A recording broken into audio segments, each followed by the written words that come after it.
Welcome back to another week of a Proper Punters. I've got ex-jockey with me, Glyn Schofield, and current Proper Punter, Aaron Mace. Ex just retired me all of a sudden.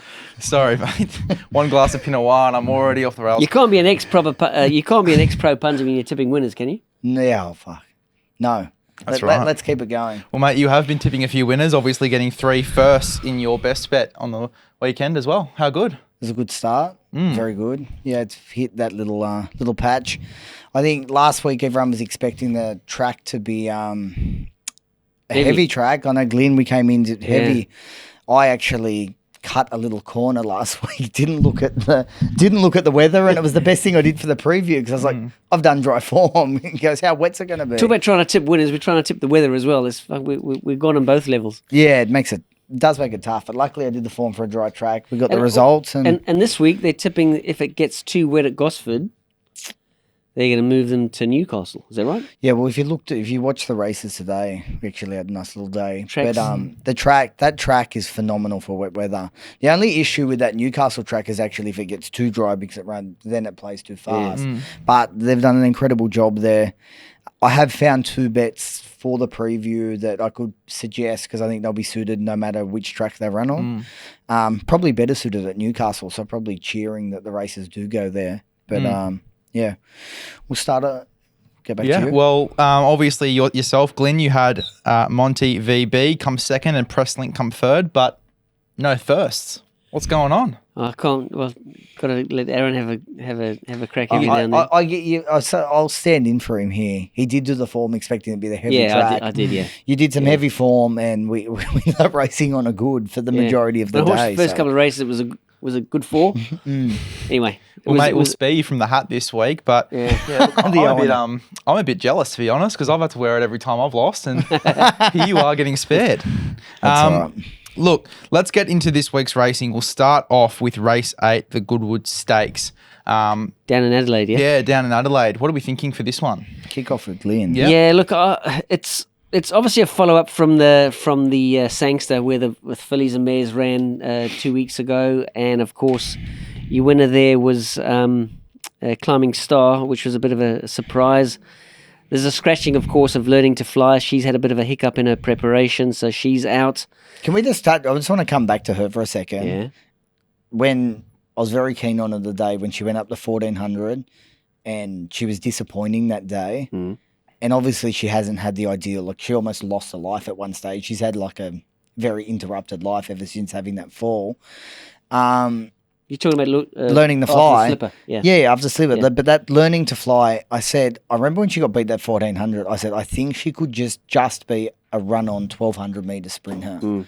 And her run was phenomenal. It was only that the winner, Climbing Star, got the more economical run and she had to make too big of a run down the outside. Well, don't forget, I think she was 8 weeks between runs, which basically means first up in a Group 1 race. Definitely. On the outside barrier. So she's not running, so it doesn't really matter. But no, but just to say, moving forward on that horse, I think she keep it at 1,200, and I think she's a 1,200 metre sprinter. Yeah, 100% sure. Yeah. Well, her whole family is just speed. Yeah, speed. Outside definitely. of her stallion, which won up to 2, Justify one, I think, won a derby. Yeah. So it's just speed throughout the whole pedigree. But looking at this race, obviously we've got Amelia's Jewel, who's a very, very interesting horse. She's obviously she was one of the best horses in the country last prep, up to a mile. She's campaigned a little bit shorter this prep. She's got blinkers first time. Damien Lane sticks. She's got a trainer change after this. She's moving across to, I believe, Annabelle Neesham for the spring. Really? I believe so. Okay. And I think Benedetta's got blinkers first time as well. Yep. But I'm going with the 3-year-old, the Perth horse, Oscar's Fortune. Drops 3 kilos in weight for a narrow loss. Not loss, really. She ran third, and Amelia's Jewel ran second in the Quokka. Gets 3 kilos grace on that runner. Start before he actually beat Amelia's Jewel. I think pikey sticks, soft, middleish barrier. Maps pretty well. I reckon the 3-year-old's got a lot of scope for improvement. I think he's going to be very, very hard to beat. I think Amelia's Jewel, probably with the blinkers on, makes her a little bit sharper, might land a little bit closer in the run. And I Am Me draws very, very soft again, never runs a bad race. If it's not playing like it was 2 weeks ago when the rail was off, if the rail's on, I think I Am Me comes into the race really strongly. But I'm really keen on Oscar's Fortune. All right. I'm going with the 3-year-old as well, but the one under you. I'm going with the filly and Skybird. I absolutely loved her. She's been a horse that I've had a huge rap on ever since she won her first race. Her first win was breathtaking. Her win that day at the Valley was huge. Very good behind Jolie Star. Not a lot went right that day and wasn't suited on the track. That was in the Guineas, yeah? That was in the Guineas, in the 1,000 Guineas. She then returned, and then her win last start was just impressive. Like her closing sectionals are of a horse of like genuine Group 1 ability. She's and I think you've gone the right way with the whole 3-year-old team. That's what they're going to need in this race because it is a Group 1 race. It is a Group 1, but I think she genuinely is a Group 1 horse, and I think she's on that upward trajectory.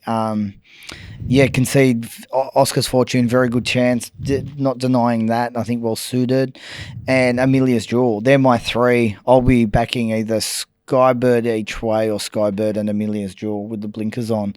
They're my picks in the race. Yeah, I think we both pretty much agree that it's a race where the 3-year-olds have more scope for improvement. Definitely. And there's a lot of exposed form here. There's one horse I'd be really loath to discount, and that's Johnny Rocker. Ran and gave Imperatriz a real big scare 2 starts back. Definitely. And if can bring that form to this race, I think it's certainly like I Am Me's another horse of mine. There's a lot of It's a Group 1, and you're always going to have multiple chances. Most of the time in Group 1s.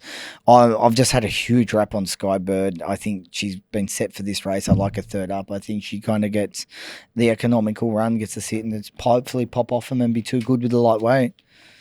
All right, perfect. Well, let's move on. We're obviously going to be focusing on the Sunshine Coast in this one, just with the Gosford races potentially being moved to Newcastle. I think it's just going to be too hard to go through. And we're deep into we're getting like deep into the winter carnival now, aren't we? Starting to. Well, don't about deep, but we're certainly starting off. We had the lead up to the Doomben 10,000 last week. We've got the Hollandale Stakes, which is usually run at the Gold Coast. There's whole meetings now at the Sunny Coast. So it's a good meeting, nonetheless. And we kick off with the Gold. I love these when it says the Gold Coast Guineas at the Sunny Coast. Yeah, Gold Coast Guineas at the Sunny Coast. What do you like here, mate? I'm really keen on the Godolphin horse. We spoke about the blue team being a bit quiet, but they've certainly come well in the last couple of weeks. I think Corniche really. We spoke about Jolly Star. About some form going into the Goodwood, and the same form line. Corniche comes out of the same form line behind Jolly Star. James McDonald goes up to ride for Godolphin. Drawn sticky-ish, but the Sunny Coast track is one of the most forgiving tracks for barriers in the country. And being that it's a heavy 10, you'd think the barrier 11's probably going to be they always get out towards the crown. There's a definite crown at the Sunny Coast, and if you get out to the middle of the track, on that point of the crown, it's the driest part. Yep. And horses really thrive if they can get there. So I'm tipping that J Mac maps a course to the right part of the track, and of course a horse that we spoke about in the autumn was Bjorn's horse, Steel Magnetica. It really caught the eye, flashing home the start before. Steffi Magnetica, and certainly gives this race a little bit of a glamour look, I reckon. Yeah, I had Corniche third pick. I think definitely having the fitness is going to be a massive thing. Fastnet rocks on a heavy track. There are a few that do get through it. He has one on the soft going, so you think he should get through it, and having the fitness. The 2 that I'm going with, you have mentioned one, but I'm going to start off with Moravia. He's one in the soft. He's bred to handle the going. His 2 trolls have been phenomenal.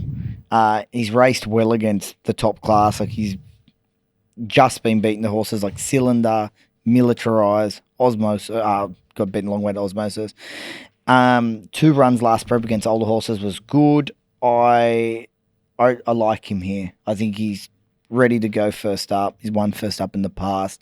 The horse that chased him home really nicely in the trial was Steffi Magnetica, sorry. As you said, for all those things, the flashing run behind Tropical Squall's huge, good enough for this.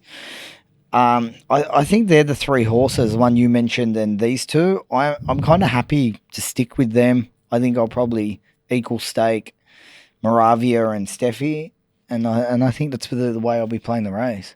Yeah, Glyn, any other horses you'll be looking out for? Yeah, I really just think a really fit horse if it's going to be a wet track.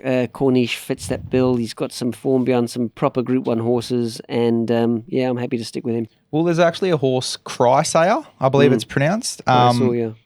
It's a decent bet, winning 2 out of its last 5 starts at the venue. Any chance in this race, you reckon? Glyn? Drawn 15, one of Waller's horses. If it was a real winning hope, I would expect J-Mac to jump aboard. I think he's maybe selected a horse that he thinks has got maybe a bit more of a chance to win the race, and yeah, I'm happy to stick with. Yeah, I think this is a race where I think the three that we've mentioned are pretty good top class animals, and I think there's a bit of a long tail to this. All right, cool. Well, let's move on then to race 7, the Hollandale Stakes. Now, what a great race this always is every year. Yeah, outstanding, isn't it? Yeah. What about Kovalisha? A good win record at the moment, 35.29% at the venue. Interestingly, Nash is sticking with this horse, and he could have had the option to ride a couple of other horses. He could have ridden Huetor, he could have ridden Just Folk, who are also in the market, but he's riding Kovalisha, whose last start, of course, was in the Queen Elizabeth. So he's dropping considerably in grade from the Queen Elizabeth to this race, but he was beaten 10 lengths or so. Yeah, he was beaten well beaten in that race. So if you're looking for little pointers, Nash sticking is probably a good pointer. Numerian has trialled really, really well coming into this race. First up, 1800. It's going to have to be fit to win it if its track's really testing. Huetor is a proper Group 1 horse. Huyamal, Gay's horses. It's going to be out there showing everyone else the way to come home. And, of course, Timmy Clark and Gay, they know exactly what they're doing out in front. So it's a very interesting race. Yeah, I sort of fell on Kovalisha just because he's contested a lot stronger races than this prior to this run. A slight let up. Nash sticks. The fact that he's never won on the heavies is a concern. It is a concern, but it's. I'm not shooting. I'm just asking a question. It is a bit of a worry, but they've all got to run on the wet ground. Last week I did the form for wet ground and it was dry, so don't come to me with that, Mace. Huetor, obviously, he bounced back to good form winning last start. He was a Group 1 winner in Doomben in Brisbane. Yeah. He comes right this time of the year. Let's just touch on Huetor. He bloody knocked me off. I was on Goldman last start. Goldman that ran second, and the way he let down on a genuinely heavy track at Randwick, he showed a really good turn of foot. Yeah. Don't forget, Goldman's a dour Melbourne Cup type horse. 100%. So anything that runs past Goldman it may look like it's running fast, but maybe not. Yeah, maybe not. But I get your point. Really did catch the eye shooting home to win, and he is a Group 1 winner up in Queensland. So my only issue with him is, though, he very rarely wins 2 in a row. Yeah, he's not that... Joe Reese had one of the owners in the horse. And he's well known to the group. He's well known, and he gets excited. But one thing with him, I almost think a lot of the time he's failed on Grand Final day. He has won on Grand Final day, but a lot of the time I think you can win the start before. And I just wonder, is he a horse that maybe likes a little bit less work, or is it? I don't know what it is, but he seems to win the start before. And you got to take, this is the first time he's actually been favourite. He always wins at good odds when he does win. So he doesn't know that. No, he doesn't know that. It's a real tricky race, this race. It's not a race I'll be playing in. I'd probably have him top pick. I thought Just Folks win last start was quite good. He did that on the dry, and he's actually a horse that performs really well on the heavy. So this is a harder race than last start, but I think he's definitely a chance. Yeah, Huetor, Kovalika, Just Folk. I think it's a couple of races we agree so far in, Mace. That's a nice, lovely change. You two agreeing? No, we Nice. some weeks we agree on the form, some weeks we don't. We didn't agree on the weather last week. No, we didn't agree on the weather. I fluked that. And Let's get into the next one. All right, race 8, the Gold Coast Bracelet in the Sunshine Coast. Molly Bloom is the favourite at the moment and has won 4 from its last 5 starts. Mare of Mr. Buller also comes into this race with a 3 from 6 record as well. So a few horses to watch. There's Mount? No miss, yeah, T. MT is Mount, yeah. Yeah, as I said, one glass of Pinot Noir and I'm gone. What are we starting? So it's reading in the racing show, numbers. Reading in general, maths. Yeah, maths. It's just Wayne really- Bennett's now 95 in your Yeah. world. That's good. You're on fire at the moment, Les. Yep, exactly. Fucking hell. What are we thinking in this race, How fucking good is this? Mace giving you elocution lessons. Yeah, it's outstanding. What are we thinking in this one? What's Look, up? I really Go like with Glyn. Molly Bloom. I think the winning form for a filly is really good. Ace highs up to 1,800 meters is just right in their alley. The form behind Orchestral, who's come and got proper Group 1 form in Sydney in the autumn.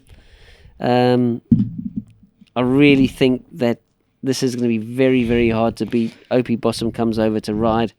The Kiwis go right in the wet. They love the wet. Anything that's damp, I think Opie Bossum is all over. Amazon Lass, Gay, and Adam Horonis takes over, which is quite interesting here. Timmy Clark gets aboard one of David Van Dyke's.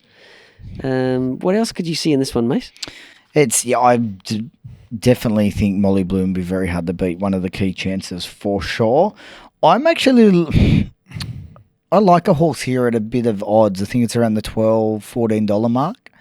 Kind Words, Chris Lees. Now, is double accepted at the moment, so could run in Sydney, but I have a feeling this is the race that she will go to. She's got her run behind Good Banter over 2,000 metres. She probably sat a little bit too close in that race, and I think she got held to the inside, lost a little bit of a momentum in the vital stage, and I just think she's a horse that's better when she's ridden a little bit colder than what she was, and I think the step back to 1,800 will suit her. In saying that, she lost no admirer, certainly beaten under 3 lengths. Her run before that was really good. Behind Queen of Dragons, she's been a horse that's shown good ability, and she's actually a horse that performed extremely well on a heavy track, albeit it was at Hawkesbury. But still, it was still stakes. It was a really good win. Yeah, lovely. Glyn, anything else in this race you want to touch Well, I said that Timmy Clark's riding something for David Van Dyke. I think it's only because Gay's other run is fourth emergency, and that's Redbreast. I think it's now, one with a leg in the air on the Kensington track last start. Beat Ajita, which was a horse that we found at odds as well, even though it was well beaten. But certainly, I mean, what is it? Your favourite? That's third emergency, McDonald. Second Barry, yeah. Firestorm. Some of the best form in the races, they may not even get a run. I know, it's crazy. Which is quite hard to understand. But anyway, look, the closer to the race time, obviously race morning, 7:30, you'll find out what the scratchings are, whether Redbreast and Firestorm gain a start. But if they do, they're probably going to give the race a bit of a shake. But Molly Bloom certainly looks the one to beat. Their set weights. She's performed at Group 1 level. I can't really see much running past a Kiwi in the wet at set weights. All right. Well, Glyn, I'll start with you, mate. What's your best bet for the weekend? Best bet for the weekend is at Gosford, if they go there. Race 9, number 5, Passagiata. Trialled like it was Far Lap. Or what's the fastest horse you've ever seen? Wings? I don't know. Blake Caviar? Got it, yeah. Like Black, it was won a trial by 10 lengths. I mean, hopefully the trial hasn't taken too much edge off her. Have meters. you, just on that, have you ridden, how many horses have you ever ridden in a trial that have won by a long, long margin and then went to the races? Have you ridden? I never really wanted horses to extend themselves at the trials because I just When felt you used to trial probably a lot for Waller too, which are the you not just leave trial it all. like. You just leave everything behind. You know, you want to have your horse have something in the tank. I just think just winning a trial, but I think Storm Boy did it once Yep. and got beat. Not Storm Boy. It was No, the one of other, Gay's, no, the thing in the yellow red colours. resistance. Red Resistance won a trial, the fastest trial ever recorded, ever recorded by any horse, and he was a 2-year-old. Yeah. And then he came out and flopped his next start. So I think it can be a bit of a poison chalice, trialling too well. But this horse has a history of, Passagiata has a history of trialling really well. Wins by big margins, just jumps and goes flat out and just gives them no chance. Whether they run at Gosford or if it's too wet and they run somewhere else, I don't think it really matters. If it jumps out and runs really quick on a wet track, the others are going to be chasing. They're going to be sprawling and they're going to be chasing from a long way out. If it's a dry track, it'll be off and gone. So, Passagiata for me, best bet of the weekend. Yeah, Mace, what about you? What's your Saturday double? Saturday double is Ray at Gosford. Race 8, number 9, Tavi Time. Lovely. And then, Glyn, what's your best bet for me? The leg multi. So I'm going at Gosford, race 1, number 1, Imperial Force. Couldn't be more impressive than this horse was. And he's in to run in the Ken Russell up in Sunshine Coast. He's drawn 19. I'm presuming he's going to run it at Gosford, but if he goes to the sunny coast, back him there too. He was just so impressive winning under Nash's last start. Passagiata, as I've mentioned. Then I'm going to go to the sunny coast, race 5, number 1, the Big Goodbye. And then I'm going to finish off at Caulfield, race 4, number 2, Elphinstone. Those are my 4 for the weekend. Lovely. What about you, Mace? I'm kicking off in SA in the big race with Songbird each way. As I mentioned before, absolutely loved the last start win. I think she's a 3-year-old on the rise. Her closing splits are phenomenal, and I just think she could get the run of the race. So that's one, Songbird. Then we move to Sydney. I've got race 5, number 9, Scarlet Oak. It was a horse Glyn and I both found its last start. Really, really good run. Ran second. I think finds a much easier race here. And as long as if they are at Gosford, she can get around Gosford, I think it would be pretty hard to beat. Race 8, number 9, Tavi Time. Not much went right for him last start. Had a little freshen up in between. Gets through the soft. I think too classy for this field. And I go to the sunny coast. A bit more value here again. Race 8, number 12, Kind Words each way. Lovely. Yeah. All right, and you can catch all of those bets under the BTFU Hub on CrossBet. If you haven't yet, make sure to download the CrossBet app. Go into the BTFU Hub and all the bets are there. They're going to be one click away for you guys. Simple, very easy. My bet for the Rugby League, if you haven't seen it yet, is the Rabbitohs and the Roosters to win head-to-head. Mace doesn't like me tipping the Roosters, but I'm going to do it anyway. And then Angus Crichton to score anytime at $10.26. Lads, great to have you on for another week. Thank you, Les. Well done, Les. What are you prepared to lose today? Set a deposit limit. For free and confidential support, call the number on the screen or visit the website.